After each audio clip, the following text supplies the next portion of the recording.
Here at the 3D Medical Visualization and Printing Lab, we're able to materialize what surgeons only see on screens. So as a maxillofacial surgeon, I see a lot of applications for 3D printing. I see the three main pillars here on this lab. So basically we have the clinical component, the education component, and the research component, and we bring all of them together here. So one of the nice things about 3D printing is you can visually see what you're doing in your hands. So this is the model that was just printed. And we're trying to find the right material that simulates the right compliance of the human aorta.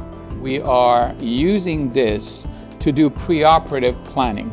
So basically you can rotate, you can see if there's any difficulties that you will encounter during surgery. So this is a nice tool. So we are saving costs, saving time, and we're also saving biological time for the patient, so better outcomes. On the educational side, what we are doing is we are creating a model for spinal bifida intrauterine procedures, so pediatric neurosurgery can simulate those procedures before the baby was even born. I started with the creation of the little fetus, as well as an outline for the uterus that the babies would go into for the surgery to be able to take place.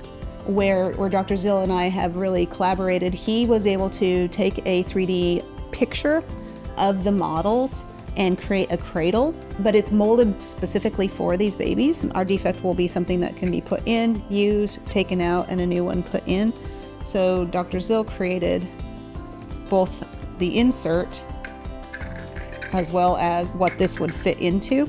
I can see uses of this 3D print lab that are endless, especially when I think about different things that we need to create specifically for learners. I myself am learning so much from Dr. Zill as far as what I can use or what he can actually do to enhance things that I've already created. We are lucky here at Tampa General and USF Morsani College of Medicine to have all those tools available to us as physicians. When I got here, I see all the possibilities and the collaboration that can help between USF Health and TGH. So this is one of the best places to be if you want to do research.